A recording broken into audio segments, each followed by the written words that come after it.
So most people think of this saying, we're going to need universal basic income because if the AI changes our jobs, so you'd have to tax the robots and pay people. Fine. I don't have a problem with that. But I actually think there's a concept called universal basic equity, which is if you are a member of a community. So if you own Bitcoin, you're actually a Bitcoin community member. It's like a digital sovereign state that's everywhere and nowhere. It has its own system of money. There's people who work within it, etc. Now, what happens is as the network grows, the Bitcoin that you own goes up in value. In a recent conversation with Raoul Pal and Noah Hira, we delved into the dynamic interplay between Bitcoin, AI, and the broader crypto market. Raoul Pal offers insights into the complexities of market trends, the transformative potential of AI, and the future of cryptocurrency. At the time of the discussion, Bitcoin was trading around $54,000, reflecting a 3% drop in the past 24 hours and a 16% decline over the previous week. With approximately 19 million Bitcoins in circulation, this discussion highlights the profound implications of these technologies. Stop. You don't have time. Don't miss out this 2025 bull run. Educate yourself first ahead of the crowd. We have created the ultimate step-by-step crypto cheat guide that will guide you this bull run. Unlock the secrets of crypto and make smarter investments today. Now by clicking on the link below to get your exclusive copy just under $10. Priced on something called Metcalfe's law, which is the number of connections within the network and how much activity happens. That's true of Taylor Swift as it is of Man United, as it is of the Chihuahua lovers of the world, of any community that can create value in certain ways, whether it's via technology or knowledge or experience, just the sheer joy of culture. You know, football's a great example. There will never be big demand for robot football. Because the flaws in humans is what makes the game exciting. It's not the perfection.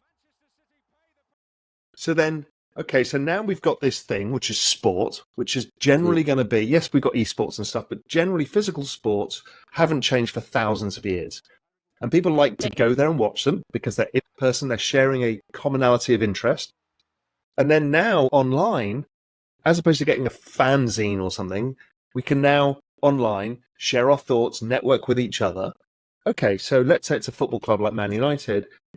Now, if you're a passionate fan and you're not working all day because of, you're not working in a traditional role, you know, going to somebody's office, but now you can own a Manchester United token. And because of your activity, you're organizing meetups, you're organizing a new product that launches based on it, or merchandise, or whatever it is, the value of your tokens will go up, or you get rewarded tokens. So now you're a community member that gets value out of being a community leader or a community participant. That's a very powerful concept. It's a way of earning without going to a job and earning. It's like earning out of passion. It's a pop star. Yeah. I mean, think of Taylor Swift's economy is so big that she moved the British economy, the US economy, the Australian economy, and the Singaporean economy because of her tour. It was so big. And so what is that, the value of that community if it was tokenized? All of the rabid fans of Taylor Swift. It's a lot.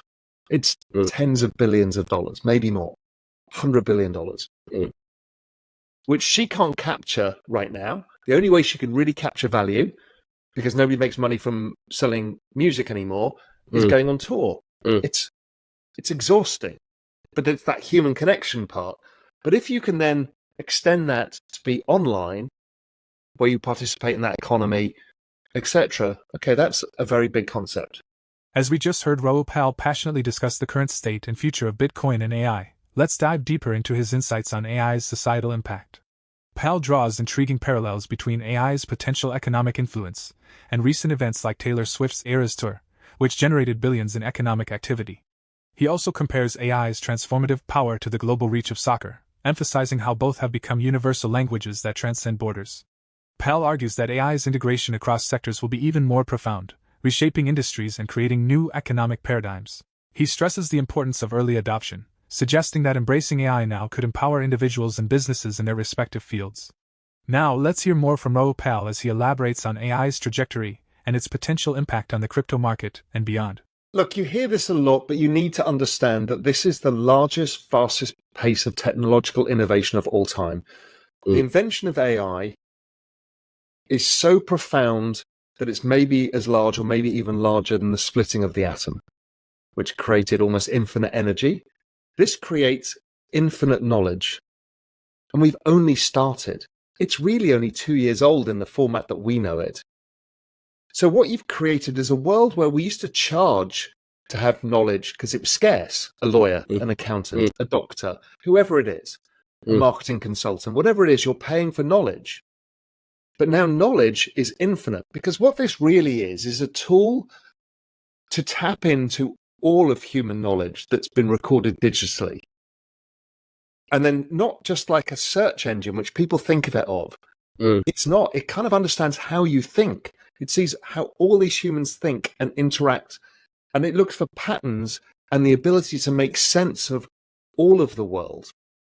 And so, again, that sounds really, really big, but what it means is we're in a golden period where if you adopt this technology quickly, you will have superpowers. So if you go back 6 months, the AI world has already changed dramatically since then. Now you can create videos from writing text, right? That is the start of the end of the TV and film industry. It can analyze all data, graphics. That's kind of the end of the financial industry. It's the explosion of discovering scientific breakthroughs because it can this whole information and look for patterns. You know, don't forget, once you put AI into a robot, you get a self-driving car. So that's the end of taxis, lorry drivers. That's the end of deliveries, couriers. When you think about no podcasts, we just might as well stop. No podcast, because see, what you're doing now is you're doing a one-to-many experience.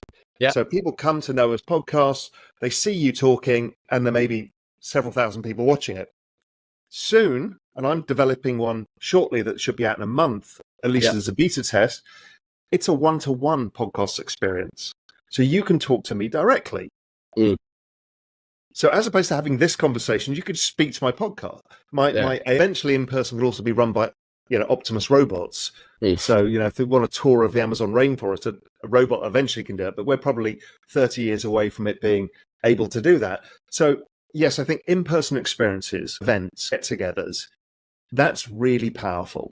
And AI is also powerful. There's two different tracks. The other thing is, in a world that becomes increasingly changing at an exponential rate, where we are almost run entirely by technologies around us, nature becomes more important. Nature is a premium. So something in my head suggests humans are a premium, in-person is therefore a premium, and nature, because it's not impacted by those things, are a premium. The flip side is adopt all the technology as fast as you can. Humanity will split, however.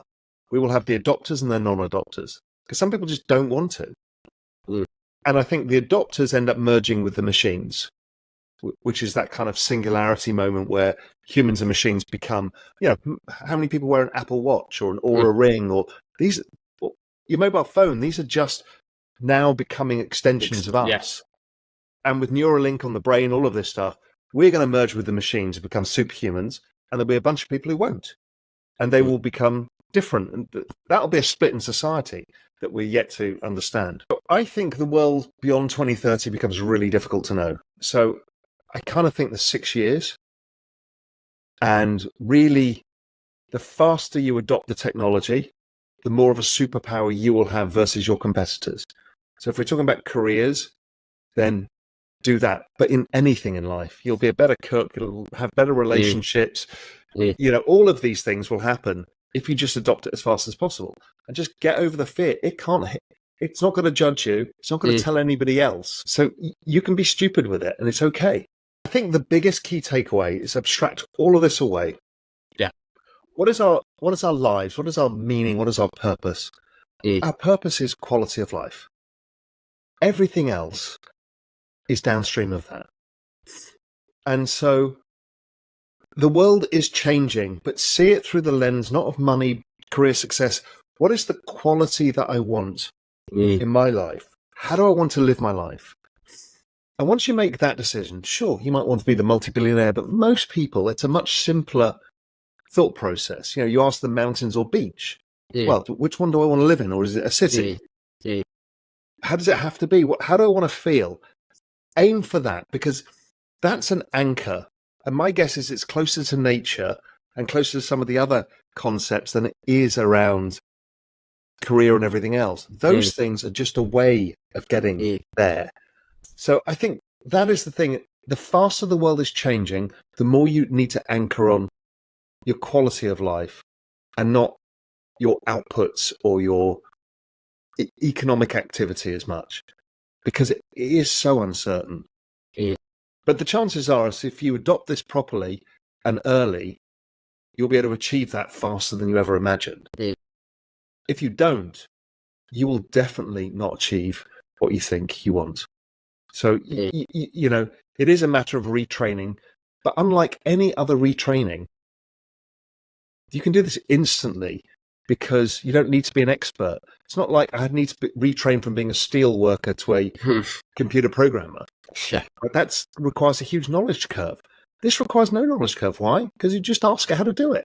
Hey, listen, I have no idea how to use you. What can I use you for? You know, I work in marketing. You know, it's okay. So there is a zero gap in knowledge. So just go and do that. Do it for yourselves, and it will change your life. And maybe you'll get to your quality of life goals faster. Pal delves into the convergence of AI, crypto, and global economic trends, painting a picture of a rapidly evolving digital landscape. We'd love to hear your thoughts on a few questions. How do you think AI will reshape your industry over the next 5 years? And what steps can you take today to position yourself for success in an AI-driven world? For more Daily Dose Crypto news, check out these 2 awesome videos on your screen. Click now and we will see you on the next video.